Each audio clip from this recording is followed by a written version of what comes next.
Hey, I'm Melissa. I'm Jam. And I'm a chemist. And I'm not. And welcome to Chemistry for Your Life. The podcast to help you understand the chemistry of your everyday life. Bonus edition. I was hoping you wouldn't remember rats. You can do it if you want to.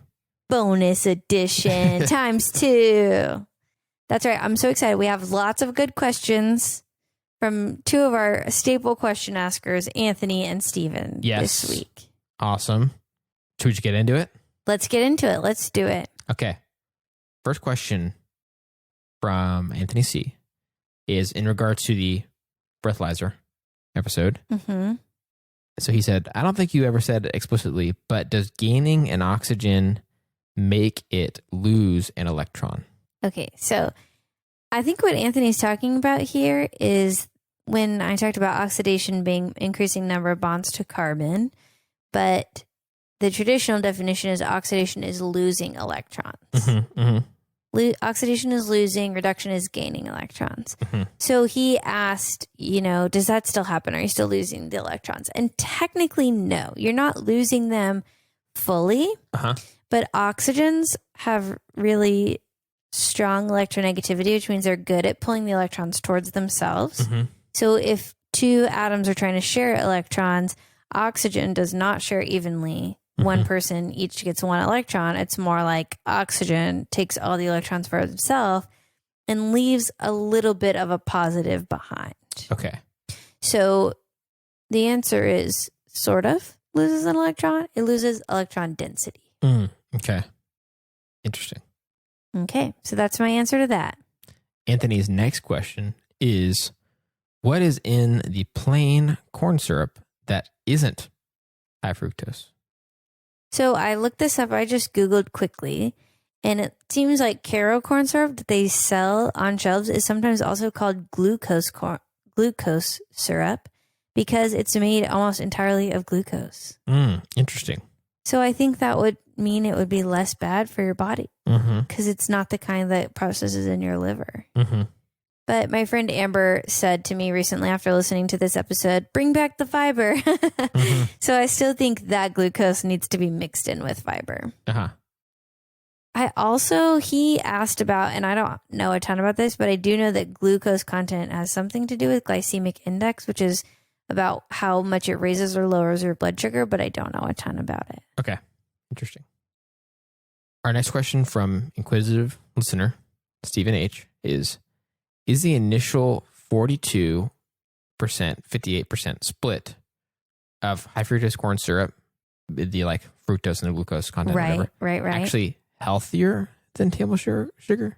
So I think healthy is a bold word, but I do think higher glucose content is going to have less negative effects on your body, all things equal. Okay. But I still think the main idea is to reduce your sugar intake of any kind and increase your fiber intake along with it. So that's a good question. And yeah, I think so. I do think the original split is going to have less negative impacts, but healthier is a bold word. Yeah. This is fun. I really enjoyed all these sugar questions. Yeah. He has another one that his next question is also about that. How does the balance of fructose and glucose affect the taste? So there is a sweetness index that identifies how sweet different things taste to us, and sucrose is 1. It's given a value of 1. Glucose is a little below, and fructose is a little above. So I don't know how it impacts the taste, but it definitely would impact the sweetness. Okay. And I don't remember if I talked about this in the episode, but I even learned that theoretically you could use less high fructose corn syrup, so you're taking in less sugar to get the same amount of sweetness. But they didn't really do that. Instead, they just made things sweeter and sweeter. So that's kind of a bummer. But theoretically, you could use less of the high fructose corn syrup to get a similar sweetness. Interesting.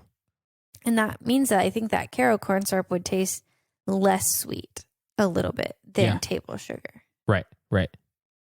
Okay, guess who asked our next question?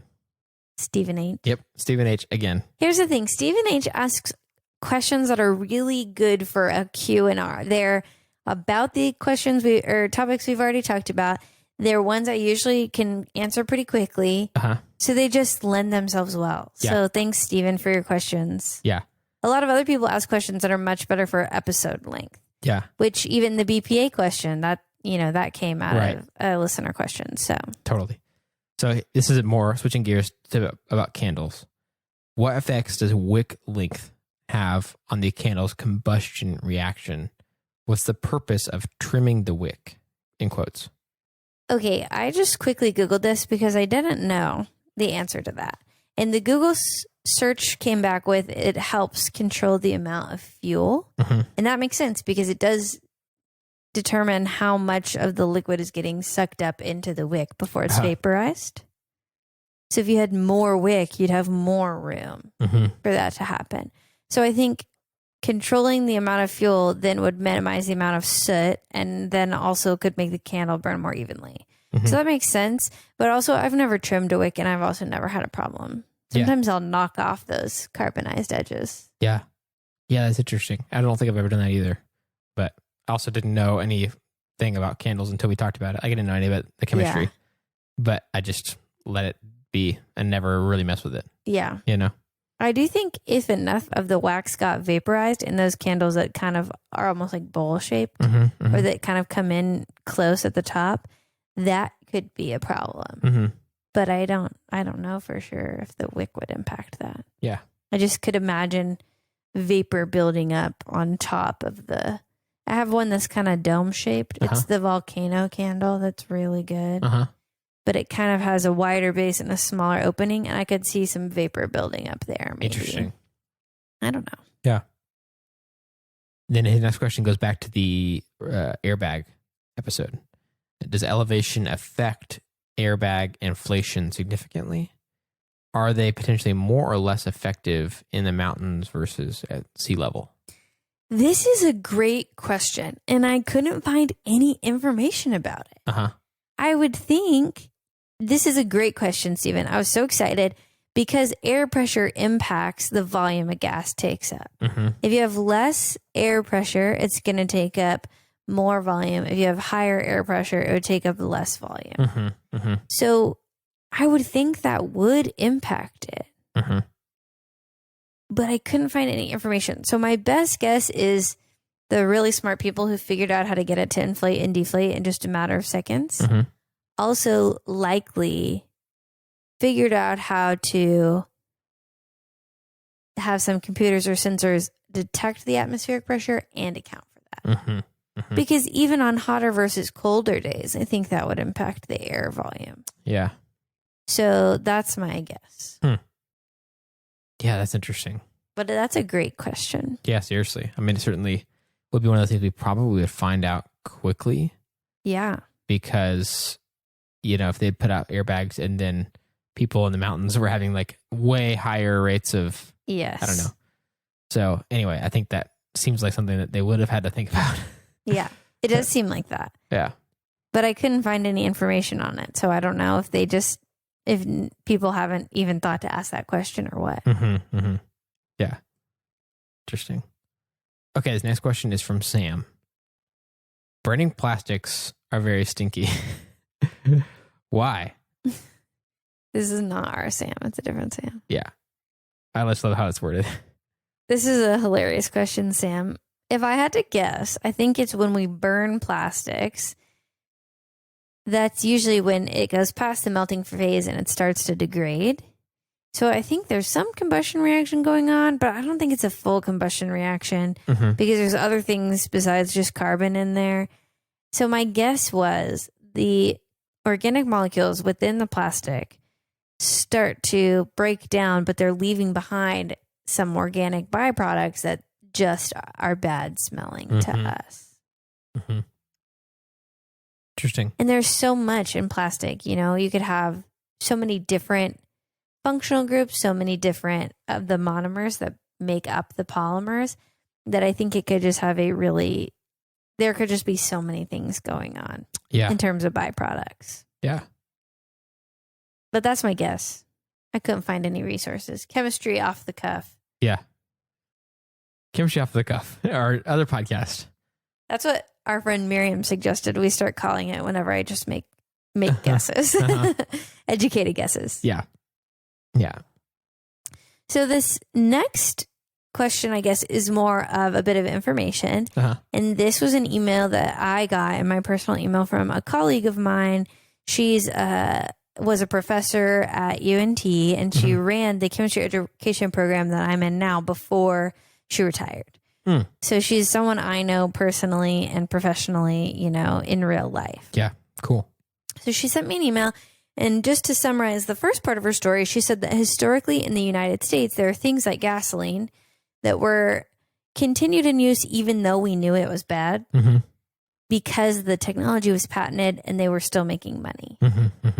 So about BPA, this is Dr. Mason's exact words. So she said, I don't know about BPA specifically, but I bet you that if you looked up the patent, when it runs out, BPA will be removed and replaced with the next best polymer, and we will ban its use like the rest of the world. So that was interesting. And she also said some of the plant materials that can be made into really hard substances that degrade quickly and can be consumed by animals look really promising, which we definitely talked about that on our new plastics episode. Yeah. I think that's cool. Very interesting. And this next question is a fun one from Renee C. And I just want to shout out Renee C because anytime I post on Instagram that we're doing a Q&A, she floods our inbox with more personal life questions to round out each episode. Nice. That's great. So this question, this is tough. What's your favorite part of married life? My favorite part of married life is that I get to live with my spouse. And it's just really nice. It would be so hard if you were like, you know, hanging out and at the end of the night, you just had to go your separate ways. Yeah. Especially once we got engaged. Yeah. That it was just, I just want to live with you already. Yeah. And so I think that's been really nice. But it also is nice to just have a teammate, a partner to do things with and tackle every hard problem that comes up. You have someone that's on your side and on your team. Yeah. Well said. I think for me, this is sort of like not one part, so I'm kind of cheating. But I think for me, I've come to believe that it's really good for us as people to have people in our lives that are very close to us. And obviously that can be a spouse. It can also be a really close friend. Yeah. But that we have to stick it out with for a long time. Yeah. And I think one of my favorite parts of having been married is I think I'm actually a better person. And I think I've been forced to have to grow and change and also be more selfless. Yeah. In ways that, you know, sound cool before you get married. It sound really romantic and stuff. Yeah. But when you're actually in it, it's obviously like not always that way at all. Yeah. It's like sometimes I'm really having to put aside something that I feel very strongly about or feel like I've got great reasons to argue this or whatever, and just have to realize that I gotta put somebody else before me. Yeah. And that's so hard. Obviously, that's not any of our nature. Like, that's so counter. So I think for me, I've been married just long enough to feel like, okay, I definitely am a better person than I would otherwise be. Well, I will say too, though, I think you can also grow in singleness. So I think this is a good question, but I was a single person into being 30. Yeah. Which not a lot of people, you know, our generation 30s, I guess, knew. Yeah. Some people are getting married there, but a lot of people we know got married before that. I was one of my last friends to get married. Yeah. And there's a lot of ways to grow in that time too. They're just different. Like they're both good ways that you can grow in both of those times of your life. And they're both really beautiful and unique and special. Like I definitely got some experiences not being married into my 30s that other people who were married at that point maybe didn't get to have. So don't feel like you got to be in a rush to get married so you can grow. Oh, totally. That's why I'm going to preface my question with my answer with that. Yes. Being close with somebody, I don't think you can, my hypothesis, is I don't think you can really do that alone though. If you were just, like didn't have close friends, didn't have people that made you have to kind of like be more selfless and I think we learn from each other really well. So I think I definitely think that's true. That's why, but I do want to preface my answer with that. This has been my experience, but I think it can. I think you can achieve it a different way. I remember this so clearly in 3rd or 4th grade. Somebody had a poster up that said, "It's easy to stay calm when nobody ruffles your feathers." And it's just a swan floating. It's something along those lines. And I thought, gosh, that is so true. It is really easy to seem like you don't hurt anyone's feelings and you don't do mean stuff and you're never selfish or thoughtless whenever it's just you. Yeah. So yeah. 100%. I just always think about that for some reason. Yeah. That just stuck in my brain. Yeah. So that was a good question, Renee. Yeah. Very good. Yeah, so thanks everybody to your questions. Each time we do a Q&R, I love them so much. I'd get a lot of episode ideas. I think the high fructose corn syrup came from a call for Q&R episodes. We've had a lot of really good questions come out of those. So thank you guys always for responding. We love them. We read all of your comments and emails and stuff, and they make us really happy. Yes, definitely. One that made me especially happy was one of our Ko-Fi donors, which we'll talk a little bit more about that in a minute. But one of our Ko-Fi donors commented on the donation. It made me so happy. They said, great show. Listening from the Netherlands. Your voices and accents are also really pleasant to hear. Fun to listen to during gardening, but also great before falling asleep because the show's not so wild with shouting and lots of sounds like most American podcasts. That I thought was hilarious. Yeah, that's that great. We were applauded for our not shouting and lots of sounds, but also imagining someone listening to us while gardening was just really a delightful image. And it's funny to think of our accents being something that people like at all, because I it's normal for us. The American accent is what we hear most of the time. Yeah. And I appreciate other accents more than ours. Right. Almost always. Right. I just think it's more interesting. It's so beautiful. And so it's funny to think of somebody thinking that about an American accent. That ours are pleasant. Yeah. To me, I was thinking of ours as sounding so just like neutral to negative. Neutral or negative, or just no musicality to it. Yeah. I just kind of, that's how I think of it, and that's kind of a bias against it. But anyway, that's cool to hear. So Rimka, that made me really happy. I laughed a lot and took a picture of it and sent it to some friends to also enjoy. And then we also want to shout out a couple other Ko-Fi people who've supported us this month on our Ko-Fi. And that is Jacob T, Hunter R, Julianne, Christina G, Chelsea B, Stephen B, Timothy P, and Harry T. Thank you guys so much for supporting us, for giving a little bit and helping cover the costs of making our show. And that means so much to us. It helps us keep it going.